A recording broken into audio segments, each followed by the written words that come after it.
Hi friends, అందరికీ నమస్తే. Welcome back to wisdom share 1969 cooking videos.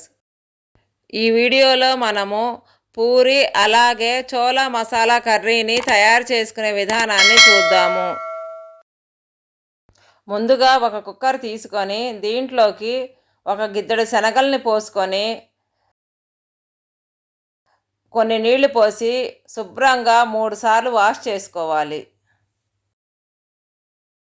ఇప్పుడు ఈ వాష్ చేసుకున్న శనగల్లో తగినన్ని నీళ్లు పోసుకొని మూత పెట్టి ఒక 8-9 గంటల సేపు పాటు నానబెట్టుకోవాలి. కాబట్టి మీరు ఏ రోజైతే చోలా మసాలా కర్రీని తయారు చేసుకుందామని అనుకుంటున్నారో ఆ ముందు రోజు నైటే శనగల్ని నానబెట్టుకుంటే సరిపోతుంది.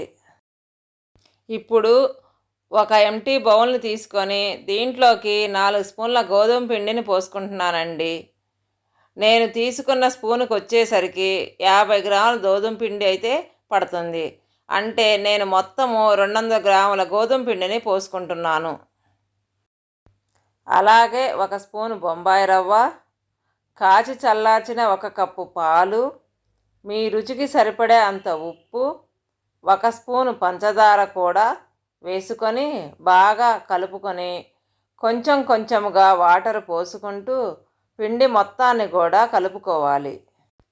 పూరీ పిండి అనేది చపాతీ పిండిలాగా బాగా మెత్తగా ఉండకూడదండి. కొంచెం గట్టిగానే ఉంటేనే పూరీలు అనేవి బాగా పొంగుతాయి.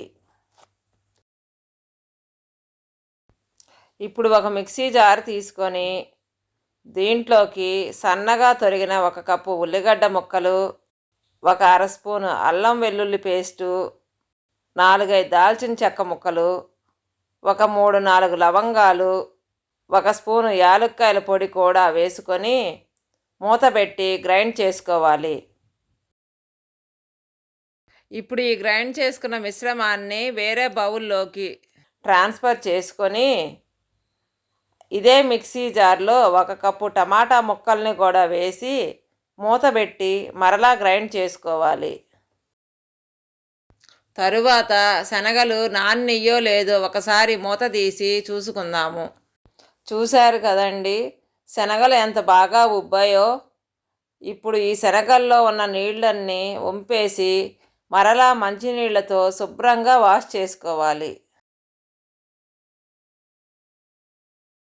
ఇప్పుడు స్టవ్ మీద ఇదే కుక్కర్ని పెట్టుకొని దీంట్లోకి 2 స్పూన్లు ఆయిల్ వేసుకొని ఆయిల్ వేడెక్కిన తర్వాత మంటని లో ఫ్లేమ్లోకి మార్చుకొని 1 స్పూను జీలకర్ర, 2 బిర్యానీ ఆకులు వేసుకొని వీటిని కలదిప్పుకుంటూ వేగే అంతవరకు కూడా వేయించుకోవాలి.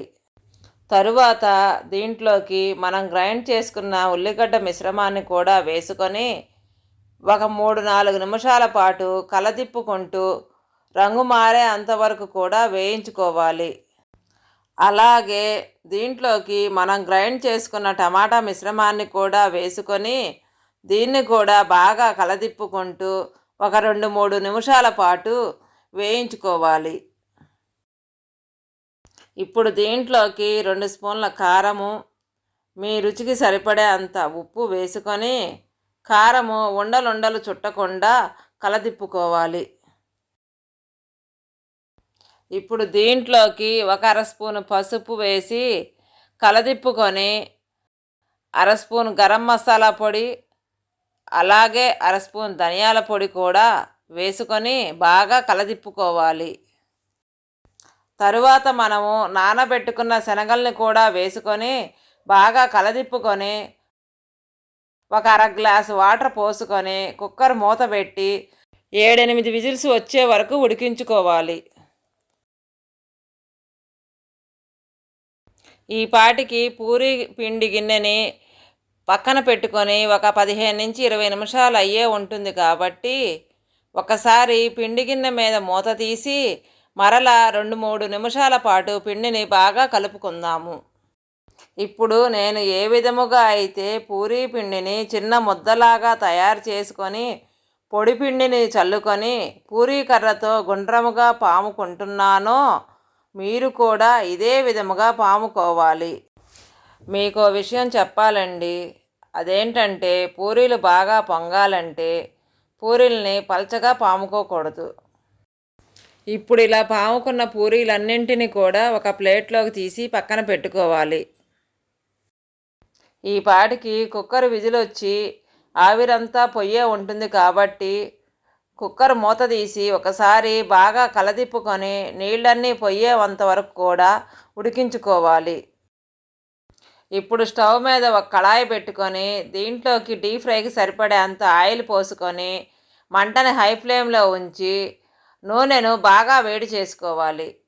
ఇప్పుడు ఈ వేడి వేడి నూనెలో పూరీలను వేసి నేను ఏ విధముగా అయితే అట్లకాడతో పూరీ మీద టేప్ చేస్తున్నానో మీరు కూడా ఇదే విధముగా పూరీలని తయారు చేసుకోవాలి. చూశారు కదండి పూరీ ఎంత బాగా పొంగిందో కదా.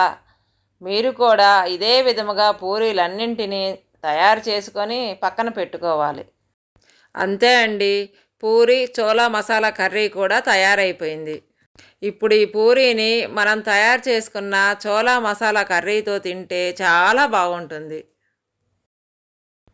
Thank you for watching. మీకు మా వీడియో నచ్చినట్టయితే please like, share, subscribe and click the bell icon.